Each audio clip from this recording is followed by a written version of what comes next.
अरे बाप रे बाप, अरे उठते नहीं। हम जान रहती तो उठा कर तनी हेल्प फोल को देती काने बाहरी।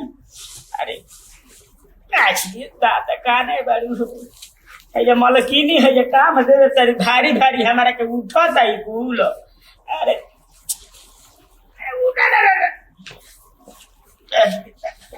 ये भारी बता। अरे तू कहाँ रहलू है जान? अच्छा दी हम उठा दी का। अरे उठावा तो हर चलते हम अच्छा, बता दी। मलकिनी हाथ ना भारी भारी काम दे देते जरा वो सब दी तोहरो ना बुझाला तो मरी माई उठाई उठाई। चल बड़ा निक लागो तर वो भारी बाजी। अरे घर आई एक का होता है तब रे? अरे ना जी मलकिनी हमार चिल्लाते से काय भर सकते कर तले ना। देख आवते रहनी चल कोनो काम के नहीं फटी मार ज्यादा करो तुम बदल देम ठीक ना ना। ना ना चल गलती ना हुई बता एक चल तू का कर जगह जा घर में जा हट जा तोहरा बुझाला ना एकदम से का हो। हाँ? जब टाइम से तू काम ना करबा तो जरा के का करबा ना ना ना गलती ना और काई फेसमल में चिल्लाते सब ठीक बोल ठीक के ना। ये तो मलकिनी चली चली चली मलकिनी करे बड़ा कोनो काम तू सही से कर अरे ना। एकदम सही से होई आजकल देखा चिंता ना ना अब सही से होई टाइम से ना करे तो बोल दिया दूसरे बदल ले ठीक हो ना। ठीक है ठीक ठीक है कहीं काम आप कब से लागल बा वही काम वापस तो हम दूसरों काम के फेरन पर नहीं तो हम लोग का बुझे आई बा अरे मोलम की न्यू हाथा काम दे तरीका हम ए जे कहानी न हेता आलू मत खरीदलो त हमरा घर बात मनिए तब न। अब त मैं त आलू सड़े लागो अब जा तनी बढ़िया बढ़िया बीन के रख हम अब सरल का सके मत फेंक का करते हैं दीदी? अरे आलूया बिनवा द मैं त सरता न ए जे कहानी के कुंटल आलू हाँ, ये मत तो लगो काले काले रानी हो भुटलिया के कि बिन दी है ओकरा काम में मन नहीं खेला ठीक बड़ा बा बदल है लिखी दे तो पर का बदल के लिखी हमरा दे? जाता नहीं सालाना का बड़ा पैसा देता नहीं ओकरा के हैरान के मिला त उ तनी करला निमन से एगरी कान काहे उठी 6 दिन हम अपन नैहर से ले आई दूगो लइका तैयार बा। अरे तो कौन तरह निमन काम करी हूं ओकरा से जब रे बार रखू न अभी तक ले अन्ने के चलावले जाए त का करबू वो छोट बाटे आ कोइसु बेचारा करेला एकदम बोल लागेला ओकरा के हाँ। कतनो बोल देखला मलकिनी मलकिनी क देला निक मन लागेला ओकरा से हो बोलिया कुछ हां नहीं पुटु लगेला पुटु पुटु पुटु बोलेला कहनी संताती होकरे खातिर कहनी कि दे दे ओकरा के। ई होचिया अब होई कतरा बोल जो तक तब तक तनी ओ करे वीडियो शॉट रहा बुची जी ओ जो कोई हरी हम देखो नहीं लेकिन वो कह दे का बताई दे हां ये बात बा ऐसा बुटलिए ना हो ऐसा आदमी ना ना है एकरा के तो बचपन एकरा के ज्यादा हरी बताओ कोई गल ऐसा थाकड़ी है ओकरा के देवे खातिर यार भुटलिया के दे दो कोई सा आदमी ना हटे लेकिन एकरे पास शौक होला एकरे को समझा दियो जी तो बिगाड़े में हाथ का जाने दीदी कहीं ऐसा अरे ना हो खचिया का बा? कि इनका से कुछ चक्कर हो जाए तो फिर हमनी के बदनामी होई। अरे मर्दा छोड़ देले बा अरे ना ना ऐसा बात नहीं सोचो मत कुछ कर लेवे हो भाई मलकिनी जी हो चला दे लो हां चला दे और कुछ काम बा तारा खातिर सुन ए भले इतना खो से काहे लागत आवत नहीं हम बाहर मलकिनी सही रो सब देत रही है। तारा के ध्यान जाओ कि टाइम से चलाओ लाओ अरे हमको कॉल तनी मालिक ने कहा लखा तो तू ही देखभाल करे अरे हां हम तो बड़बे कइल देनी अरे मार खुश रह तारा खूबे नहीं ऐसा बात नहीं है। ध्यान चला दे तू हाथ है कब टाइम अब अभी दूध दी हां तू के आना खुदा मैं बस सुन काम करी हां हां पानी पहले ही डाल दो करा में ठीक है अरे रहुआ आदेश बस करी खाटे दूध देबा नहीं रहुआ आदेश करी हम पानी डाल दे मछली बाल्टी में पानी डाल दियो डाल दे तब जब दुइयो ओई में ना पहचान पाइयो ठीक है ओके जा जा जा फटाफट जाई अभी हम बीन के रख दी खाली खाटी दूध देत रह मार बिचारी खाते सन हरियर खाते सन मार खाटी दूध देत खाटी दूध दिए पानी फेंक के दिए इतना दूध दिए अरे कहाँ बाड़ी हम लोगत नहीं छे।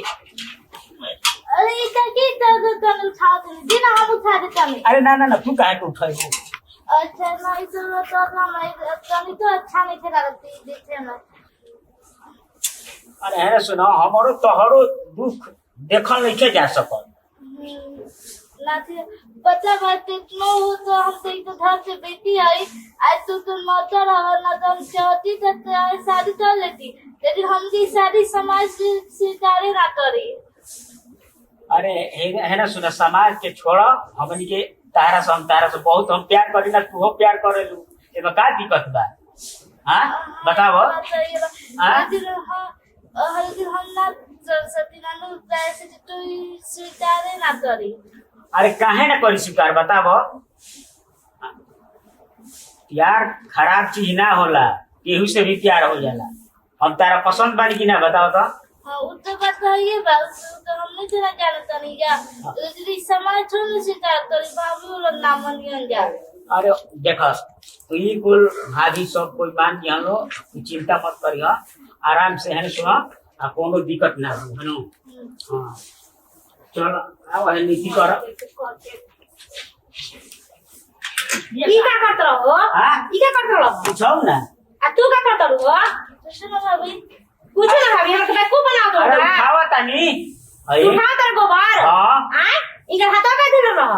अरे पूछो ना सही थी। हम तो कहते नौकर कर आठी बनाए, घर के मालिक ने कोशिश मत करो। आ तू हो मरा छोड़ दे तो दूसरा करबो का? ना मन तारी इज्जत के परवाह नहीं थे जो आके गजब बेशरम लड़की बारू, एक तो तेरे मर्द करके छोड़ दे बेटे। तू तो चुप रहो, तू चुप रहो। हमारे घर पे हमारे खातिर नून, हमारे घर पे डोरा डालत रहो। का हम कोई नहीं का बताई तू का करी का केलो हो? का हम देलो हो? हाथ का होनी हमको। ना देलो हो, मनहर बनी। अरे हम तो वो है तू दाई काम लिया आज काल से घर हमारा नहीं बो। की का काल से तुम्हारे घर नहीं बो, आ काम छोड़ के जाई ए दे। बन कि नहीं वो हमारे देख कोई बताओ। तो नहीं आज हम तो रोजी रोटी जाए छिना तो नहीं काहे छी न तनी? तू तो कुल अच्छा मारू ससुराल में तो अच्छा। पहले से मोरा रहे जा के तुम्हारे घर में लगाओ तरू, हां? हमारे घर की इज्जत ना से करू तू। काहे ऐसे बोलते हैं तू महाराज? तो अरे गलती बाटे कुल अच्छा कही। हम तो चीज रे बानी काहे नहीं कहले? प्यार कर लूंगा से, करू प्यार करे के, कराई हम प्यार। चल तो के घर में बता तू चल। मरकी जी चल। ए मरकी जी छोड़ दी। बाप रे बाप कहीं बैठा ना हाय ऐसा नौकर रखला ये कौन क्या आज जो झाड़ू हमरे के करे के पड़ी हाय खुले तो ना गंदा सब गोबर उठावा भी गोबर काट के ही ना अगर लेना डाला नहीं है ऐसा नौकर कौन काम के यही से दीदी जी के हम कहत रहे कि ए दीदी जी एकरा के बदल दी एकरा के बदल दी लेकिन वो हमरे एको बात ना मनली कि ना हो जाए द वो तो ये सूट पॉइजन खाली मीठी मीठी बोली अंदर अंदर घात करी रेती जा तोहरा के नाम टिकट कटाई है दे तू रुक जा का याद कर खाली मुंह से बोले नहीं लेकर है तो नहीं खूब तेज बोल ना सब तेज ना अंदर निकालते हैं रुक जा तोरा रहला तो नहीं फूल हम ये के करे पड़ी तो तू का खातिर जावा पलंग पूरे खातिर चल जा करना अरे मरकी जी छोड़ दी। तू ना आप तेरे के छोड़ा ना छोड़ा ना उनका टेंशन करके बताता है। और क्या हो गया क्या बोलता है दीदी जानते दोनों के लीला हाँ। दोनों ना गोर उठा के दोनों प्यार करते रहो हाय राम जी गई समझ गई नी करे तारा के हेती चुकी से हेड बार को कहनी हां यही खातिर कि हमरे घर में रहे सही में जेकर नमक जेकर थाली मुंह थाली में छेद कर दिया ए मरकी जी हम बहुत प्यार इहो करत रही करो मरकी जी प्यार से बना तो झड़िया से झड़वा से करो कहीं ना करत रही का हमारे से पूछी और तू हो अपन तो ससुराल में एकदम छोड़ छाड़ के लोग इधर बैठा देलन हां बनवास दे देलन तारा के और बाद ढीला बचाओ तो रोज तू तो खाएगा ये नहीं कि दूसरा काम करके खाता है। अरे इनको हमारे दुख बर्दाश्त ना होत रहोगे। अरे चुप कर क्या करबो रखबो हम शादी कर ले बेटा से। शादी करबो हां हां इनके से बियाह करबो हां हां देखो तो निकला चला तो हो हमरा के का बोला तन दीदी रवा चाची के कुल भाई बा कहता है अपन पेट पलाते नहीं खे तो तोहरा के कहां से खियाई सुनी ना ऐसे मत करिए ऐसे मत करिए। कुल रवा चलते हम भाई बा जानता नहीं रवा के एक दिन हम कॉल रहे कि हमरा के क्यों का चला ठीक नहीं लगा तो रवा का करनी बहुत नीमन लड़का बा एकरे जैसन सोना जैसन लड़का कहां मिली तो जाई हां तुम की तोरा नमाज माजा पढ़ी। नहीं करे के हो क्यों का कही हो भाई को की जते तो माटी मिला दी हम बता तो पहले तो ससुराल में तो नाटी करवा खूब है जो नीमन के रखा जे तारे के खूब हमनी नीमन। में तो माटी मिला देलो तो मी जा जाके सामने के ना धोके पी गइल पड़ना कुल सारे करबो ना हम शादी लिया के कर जाएंगे कहता लिया के जाए जैसे जा जा जा चल हम शादी करबे करमी जैसे। अरे कहां चलो जा जा क्या करियो जा आज के बाद ना एने ना भटकिया लो माता तू हमर घर मत आई आज के बाद जाए हमर निमक खइला हमनी का जे बाप रे पाई लगा दे बाप रहे आए नमक हरामी लेकिन नमक हरामी तो अरे शक ना करत रहनी हमरा देख के त बड़का घाट खेलत रह तो अपन ननद होके हमने के साथ नमक हरामी कइली एकरा तो छोड़ दी तो हमार मरद सुनी तो बाप रे हमके तो काट दियन कि ते एगो नौकर के संगे ते भगा देले ओकरा के समझम रहुए लेके आए रही ना ढेर कहत रही है दीदी जी चाल चलन ठीक नहीं खेलागत चाल चलन ठीक नहीं खेलागत आ का कौन ज्यादा कर देला का कहिए तो देखे एगो बताओ नौकर के संगे एगो रही हां का अब तो रायता ऐसा फैली ना कि जाए दी बड़ा तेज बनाना का हो बताओ पहले देखो ई हती चुकी बाटे अंदर अंदर मय खेला खेल ली हलो इधर के तो पहले हम पकड़ के रहल हमार घर के